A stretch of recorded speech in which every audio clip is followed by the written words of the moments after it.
Good morning. Hello everyone. I am Atrey. Welcome back to my channel Everyday Echoes Atrey. আজকে বছরের শেষ দিন, বছরের শেষ প্রান্তে এসে দাঁড়িয়েছি আমরা সকলেই আর কি। বছরটা আমি জানি না 30 তারিখ পর্যন্ত, 30শে ডিসেম্বর পর্যন্ত আমি ঠিক থাকি। যখনই 31শে ডিসেম্বর আসে আমার সারা বছরের রিক্যাপ মনে পড়ে, এবং রিক্যাপই শুধু মনে পড়ে না, তার সাথে সাথে যত মন খারাপ, না পাওয়া, অনেক অ্যাচিভমেন্ট বাকি থেকে গেছে, অনেক রকম আপস অ্যান্ড ডাউন, সমস্ত কিছু মনে পড়ে না। আমার 31শে ডিসেম্বর মনটা ভীষণ খারাপ হয়ে যায়। আমি জানি না, আবার কাল থেকে নতুন বছর শুরু হবে, নতুন বছর, নতুন সূর্য, নতুনভাবে দিনটাকে শুরু করব, আরও অনেক কিছু রেজলিউশনের সাথে, এটা আমি ভাবি। কিন্তু হ্যাঁ, সেগুলো করিও কিছু কিছু সাকসেসও হয়েছে, কিন্তু যেগুলো সাকসেস হয়নি, যেগুলো সাকসেস করতে পারিনি, সেগুলো নিয়ে একটু মন খারাপ হয় আমার। মনে হয় কি যে এই বছরটা খুব দৃঢ়ভাবে হচ্ছে কি যে কাজ করতে হবে, আরও অ্যাচিভমেন্ট করতে হবে, সবাইকে ভালো রাখতে হবে, নিজের পরিবারকে দেখতে হবে, অনেক কিছু টেনশন, অনেক কিছু হেডেক, অনেক কিছু জিনিস ভাবতে ভাবতে ভাবতে ভাবতে খুব ইমোশনাল হয়ে পড়ি। যাই হোক, চলুন আজকে ব্লগটা এমনি একটা পারিবারিক ব্লগ দিয়ে শুরু করছি। আর সন্ধেবেলায় আছে দাদার বাড়িতে নেমন্তন্ন আছে, সেখানে খাওয়া দাওয়া পার্টি সার্টি হবে, সে তো আলাদা ব্যাপার। ওই আর কি, মন মেজাজটা সকাল থেকে উঠেই একটু খারাপ হয়ে যায় 31শে ডিসেম্বর বলে। যাই হোক, চলুন, আমার গাছের ফুল এরা অনবরত ফুটে যাচ্ছে, আমাকে খুশি দিয়ে যায়। আবার বোগনভেলিয়াতেও এসেছে, দেখুন নতুন ফুল, তার মধ্যে একটি গেল ঝরে। এই বছরের শেষ দিনে কিছু না বলা কথা আর কিছু গভীর উপলব্ধি আপনাদের সাথে শেয়ার করব। 1.5 বছর ধরে বড্ড কষ্ট পাচ্ছি। বছরের শেষ দিনটা এলেই মনটা অদ্ভুতভাবে খারাপ হয়ে যায়। আনন্দের চেয়ে হিসেব নিকেশটাই যেন বেশি ভিড় করে মনের মধ্যে। কি পেলাম, কি হারালাম, কাকে পাশে পেলাম, কাকে পাশে পেলাম না, এই প্রশ্নগুলোই ঘুরপাক খেতে থাকে শুধু। এই বছরটা আমাদের জীবনে যেমন ভালো ছিল না, তেমনি দেশটার জন্যও কিন্তু ভীষণ কষ্টের ছিল। দেশের জন্যও ভালো ছিল না। একটু চোখ বন্ধ করে ভাবলেই মনে পড়ে যায় কত দুর্ঘটনা, কত অশান্তি, কত অন্যায়, কত মানুষের হাহাকার। যেন গোটা বছরটাই আমাদের ধৈর্য, বিশ্বাস আর সহ্য শক্তির পরীক্ষা নিয়ে গেল। এমন বছর কেউ চায় না। তবু বছরের শেষে দাঁড়িয়ে এইটুকু বলতেই হয়, এই বাস্তবতাগুলোই আমাদের চোখ খুলে দিয়েছে। আমি সত্যিই চাই আগামী বছরটা সবার জীবনে ভালো হোক, সবার জীবনে ভালো আসুক। জানি জীবনে আপস অ্যান্ড ডাউন থাকবেই, কেউ সারা জীবন শুধু ভালো সময় পায় না। কিন্তু যদি পরিবারের সমর্থন থাকে, বা মানসিক সাপোর্ট থাকে, বা আর্থিক সাপোর্টও যদি থাকে, তাহলেও যে কোনো কঠিন পরিস্থিতি অনেক তাড়াতাড়ি কাটিয়ে ওঠা যায়। তবে সত্যি কথা বলতে কি, আর্থিক সাপোর্ট না থাকলেও মানসিক সাপোর্ট, যেটাকে মেন্টাল সাপোর্ট বলে, মানুষকে অসম্ভব শক্তি দেয়।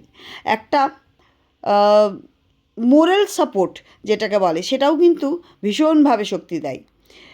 একটা কথা আছে, আমি আছি তোদের পাশে, এই কথাটাই অনেক সময় জীবনকে বাঁচিয়ে তোলার একটা প্রয়াস দেয়। কিন্তু দুঃখের বিষয় হলো, সবসময় সেইটুকুও পাওয়া যায় না। এই বছরটা কেন, গত 1.5 বছর 2024 সালের জুলাই মাসের পর থেকে আমাদের সেটা খুব ভালোভাবে শিখিয়ে দিয়েছে। মানুষজন এমন ভাবতে শুরু করেছিল যে একটা ফোন করলেই যদি টাকা চেয়ে বসি, এই ভয়ে কেউ ফোন পর্যন্ত করতো না। অথচ আমরা কখনই কারো কাছে হাত সেইভাবে পাতিনি। আর যদিও বা অল্প দিনের জন্য হেল্প চাওয়া হয়েছিল, কিন্তু তারা 5টা টাকা তো দূর কি বাদ, 500টা কথা শুনিয়ে দিয়েও দূর থেকে সরে পড়েছিল।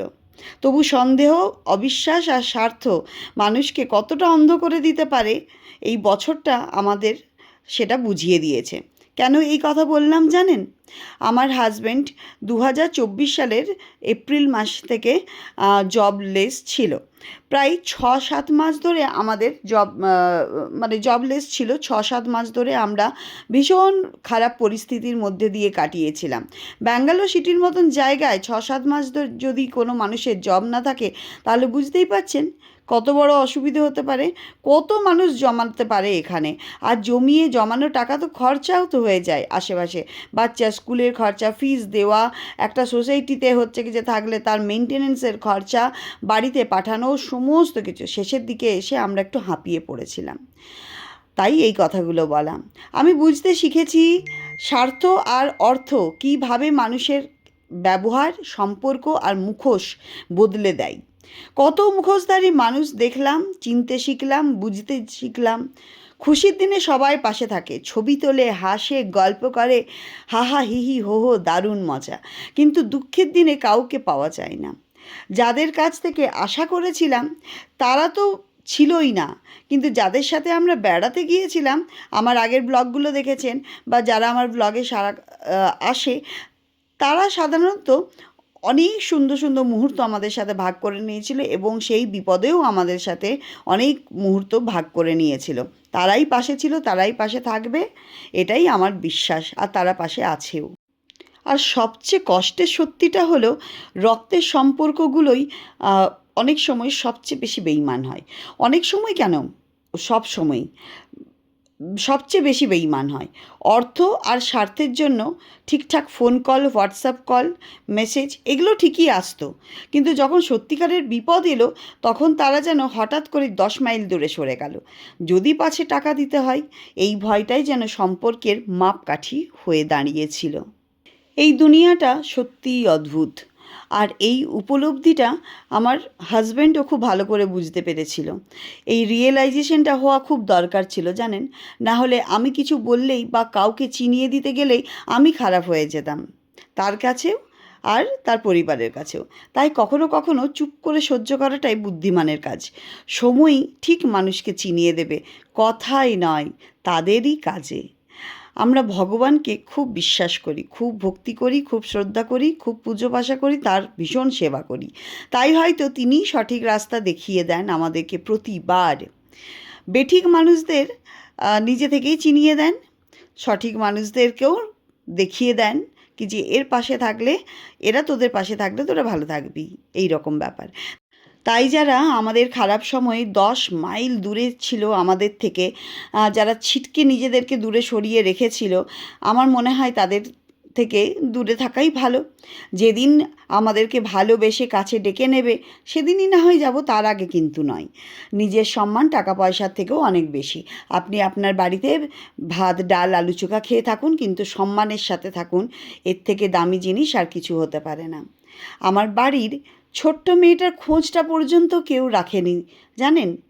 একটা ছোট্ট মেয়ে আমাদের সাথে থাকে, তার বাবার চাকরি নেই, আমাদের কিভাবে সংসার চলছে না চলছে, আমার নিজের একটা অল্প বিস্তর স্যালারির কাজ করি আমি, সেটা দিয়ে কিভাবে সংসার চালাচ্ছি না চালাচ্ছি, কিভাবে খাওয়া দাওয়া, বা ছোট্ট মেয়েটার কোনো কিছুর অসুবিধে হয়নি তো, সেই খোঁজটুকুও কিন্তু কেউ রাখেনি জানেন। এতটাই স্বার্থপর আমাদের সমাজ, পরিবার, পরিজন। আজ বুঝতে পারছি অনেকের কাছে সম্পর্ক মানেই হচ্ছে অর্থের বিনিময়। টাকা দিলে সম্পর্ক আছে, আর টাকা দিতে না পারলেই আপনি সবচেয়ে খারাপ মানুষ। কেন আপনি দিতে পারছেন না, কেন, কী কারণে দিতে পারছেন না, কোন অসুবিধায় আছেন, সেটা জানার চেষ্টাটুকুও কিন্তু ওনারা করেন না। পারলে আত্মীয় স্বজনের কাছেও আমাদের নিন্দা করে দেন, কিন্তু ওনারা বুঝতেই পারেন না যে আমাদের সাপোর্টে থাকা উচিত। ছেলে বৌমার কথা একবার শোনা উচিত, বোঝা উচিত, ভাবা উচিত কেন এরকম হলো। আমাদের ওই খারাপ সময়ের সময় আমাদের পরিবারের কয়েকজন মানুষ ব্যাঙ্গালোর এসেছিলেন। ব্যাঙ্গালোর তো এসেছিলেন, কিন্তু ওনাদের আমরা আতিথেয়তা করতে পারিনি, বাড়িতে ডাকতে পারিনি, যেহেতু আমার হাজব্যান্ডের চাকরি ছিল না আর আমাদের হাত ভীষণ টানটুন ছিল।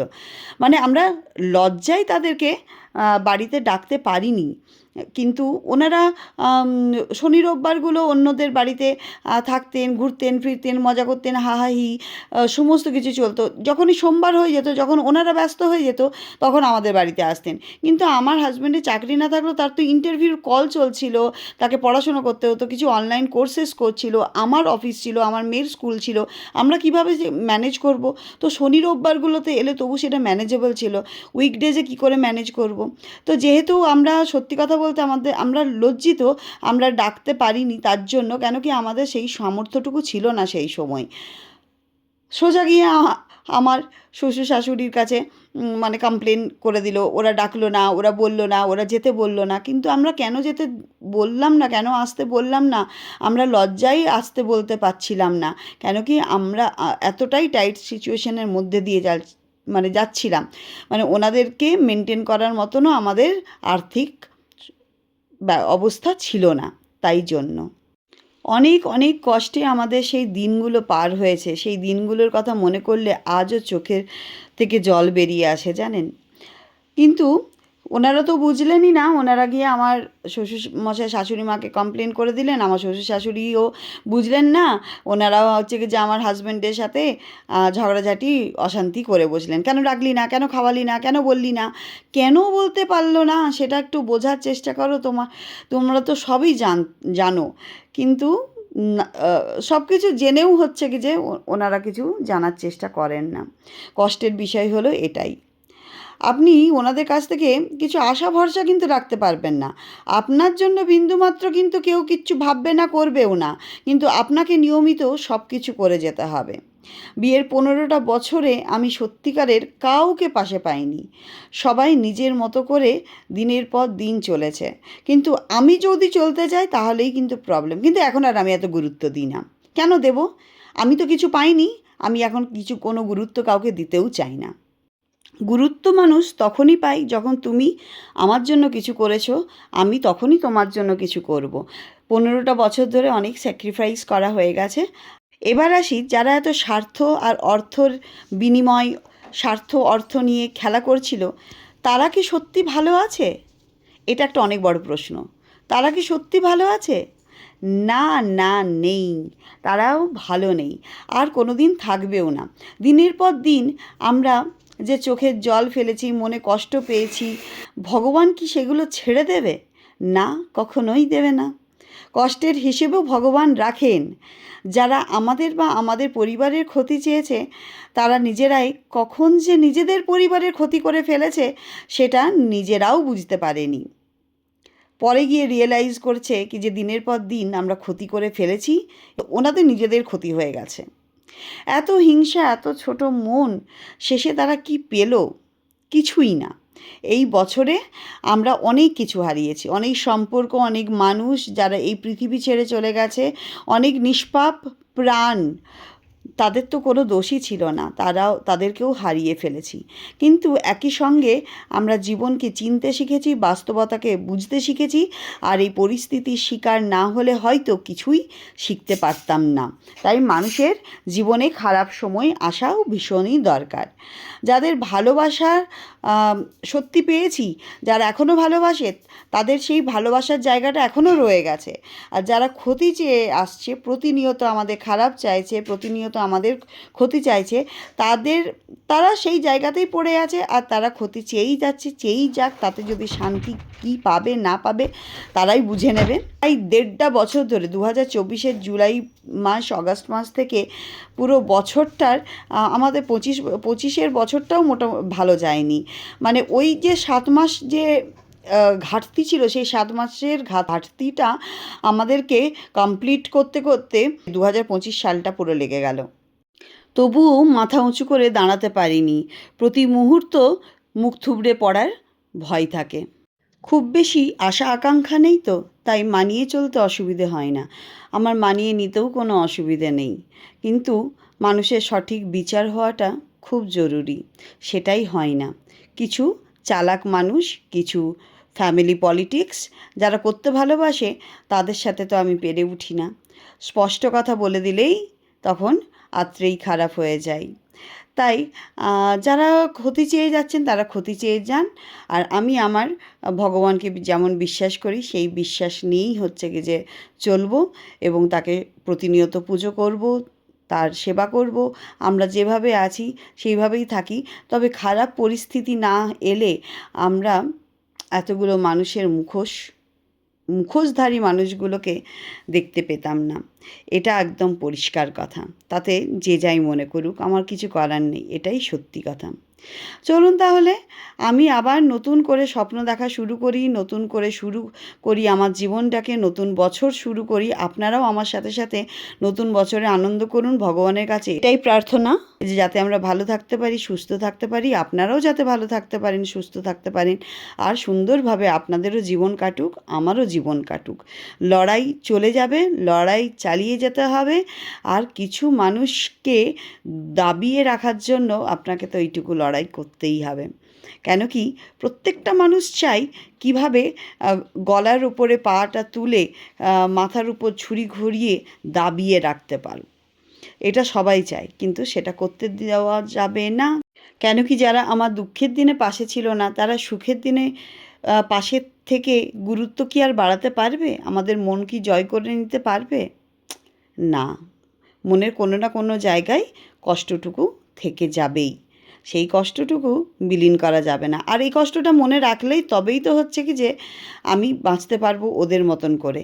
যেমন করে ওরা আমাকে শিখিয়েছে স্বার্থপরতা, কেমনভাবে স্বার্থপর হতে হয়, কেমনভাবে স্বার্থপরতা করতে হয়, কেমনভাবে বিট্রে করতে হয় মানুষকে, কেমনভাবে কথা শোনাতে হয়, কেমনভাবে দুঃখের দিনে হচ্ছে একা ফেলে দিতে হয়। এই জিনিসগুলো তো আমি তাদের কাছ থেকেই শিখেছি। তাহলে বড় মানুষদের কাছে, গুরুজনদের কাছ থেকে যেগুলো শিখেছি সেগুলো তো মাথায় নিয়ে চলতে হবে। তা নাহলে আমি কী করে ভালো থাকতে পারবো, তাই না বলুন?